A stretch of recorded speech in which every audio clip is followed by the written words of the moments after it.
Olá, tudo bem? Estamos aí finalizando o terceiro bimestre e vamos fazer aqui uma breve recapitulação do que nós estudamos nesse bimestre, né? Alguns pontos de aprofundamento do assunto.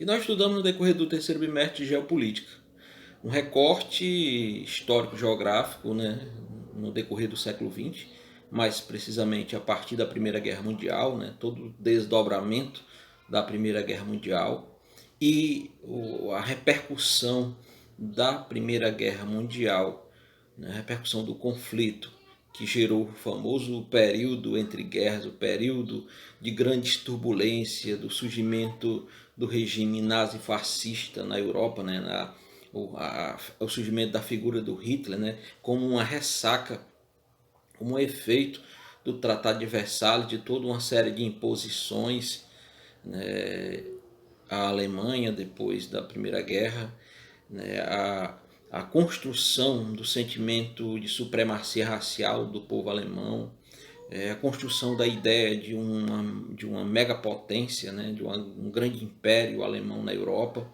e, consequentemente, o desfecho que foi o surgimento da Grande Guerra ou a Segunda Guerra Mundial. E nesse interim, eu apontaria duas grandes turbulências, uma de natureza política e outra de natureza econômica no período entre guerras. A primeira grande turbulência foi o surgimento dos regimes totalitários, o nazismo e o fascismo, né, de natureza política e ideológica, né, claro que com repercussão econômica, obviamente. A grande turbulência de natureza econômica pode ser citado como exemplo a crise de 1929 ou a queda da Bolsa de Valores em Nova York, ou a Grande Depressão, ou a crise da superprodução, que teve como palco os Estados Unidos da América, né? Que repercutiu o mundo todo, já que os norte-americanos já estavam se tornando assim a superpotência do mundo, né? Já estavam nessa configuração. Então, esses dois momentos, essas duas situações, dois cenários, podemos dizer como podemos apontá-los como duas grandes turbulências no período entre guerras. Um outro aspecto importante é que muda-se a configuração econômica, né, a participação do Estado nesse período, né, de um Estado liberal, né, da economia de natureza privada, né, controlado pela iniciativa privada, para um Estado intervencionista, né, a partir do chamado New Deal. Explodindo a Segunda Guerra, né, deflagrada em 1939, foi 1939, 1945, Holocausto, expansionismo nazista, né, uso de armas atômicas, todo um contexto de destruição em larga escala na Europa, né, vidas, milhões de seres humanos, né, morreram. E quando a guerra terminou, o mundo se redesenhou do ponto de vista político e geográfico. Surgem duas grandes superpotências, né? O mundo se bipolariza. De um lado está a União Soviética encabeçando, liderando o bloco dos países socialistas, né? Incluindo a China, incluindo Cuba, né? Mais na frente, né? Cuba, a Revolução Cubana vai ser em 1959, mas o leste europeu, certo? E do outro lado vai estar os Estados Unidos, liderando o bloco capitalista, né?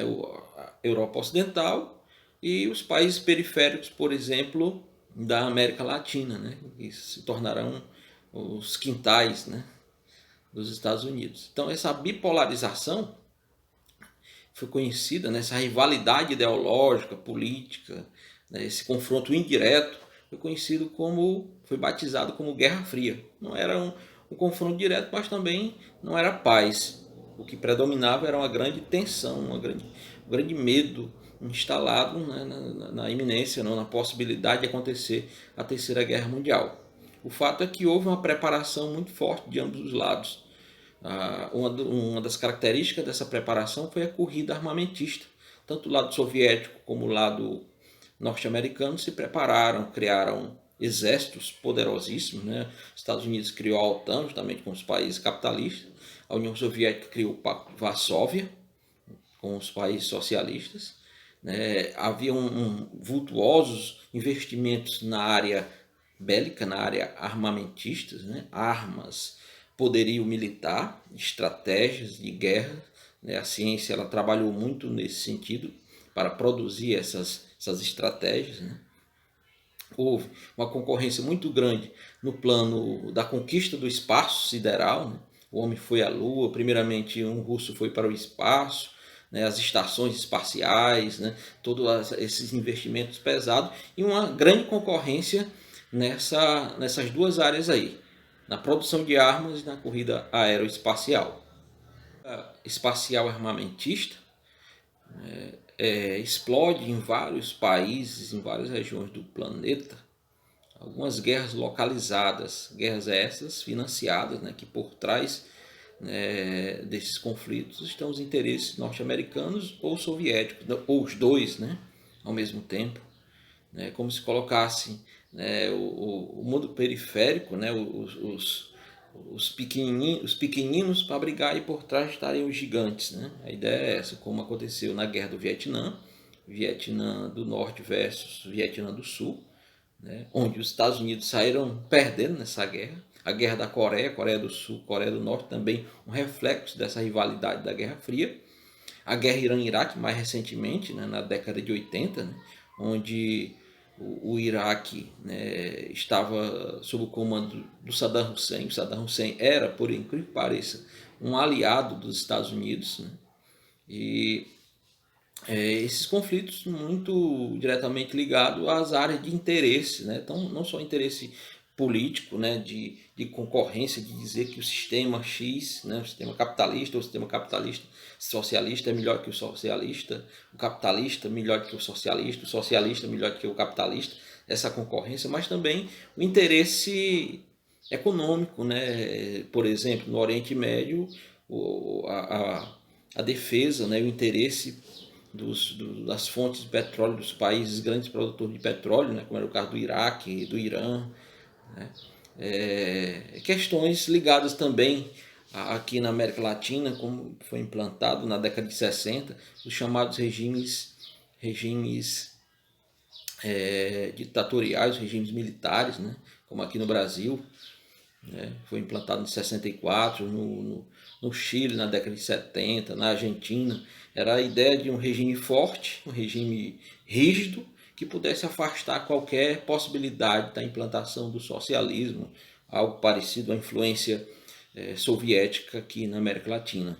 Até porque em 1959 tinha acontecido a Revolução Cubana, né? Fidel Castro, Che Guevara tinha tomado Cuba, né? Tinha implementado o regime socialista em Cuba, né? Expulsado Fulgêncio Batista, que era um aliado fortíssimo dos Estados Unidos, e tinha instalado um regime soviético, né? Um regime socialista e aliado à União Soviética, ali pertinho dos Estados Unidos, muito pertinho, vizinho à Flórida, né? Então, todo esse cenário, esse joguete político estava em xeque, né? E aí, na década de 80, a Guerra Fria chega ao fim. Por que a Guerra Fria ela se acaba? Porque entra em decadência profunda a partir da década de 70, 80, a União Soviética, a União das Repúblicas Socialistas Soviéticas, a grande liderança do bloco socialista. E o regime socialista soviético ele começa a morrer por dentro, ele se desestrutura e se degenera por dentro.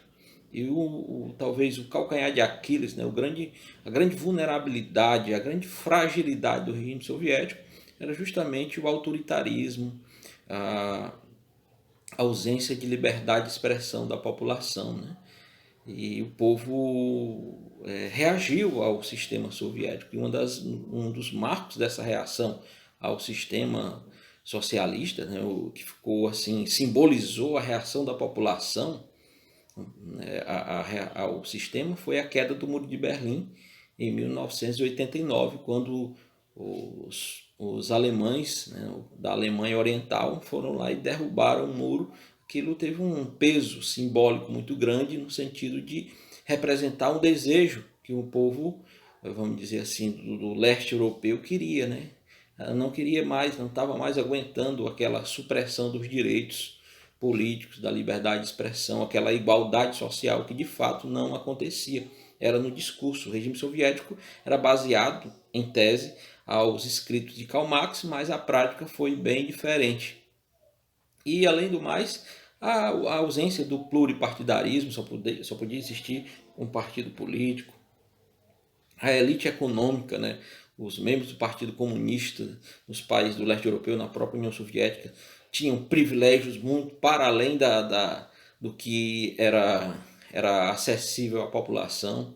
O discurso da igualdade social não era tão fiel, não era tão verdadeiro, não era tão autêntico. Então, o sistema ele apodreceu, né, por conta desses acontecimentos de dentro mesmo da própria vulnerabilidade, fragilidade da relação discurso e prática, né? Uma coisa foi o discurso, outra coisa era justamente a prática. E sem falar nos desmandos de alguns governantes, né, nas práticas, não diria irresponsáveis, mas pouco, pouco organizada, pouco equilibrada nas contas públicas, nos chamados planos quinquenais, nos planejamentos econômicos. Tudo isso contribuiu, juntou e contribuiu para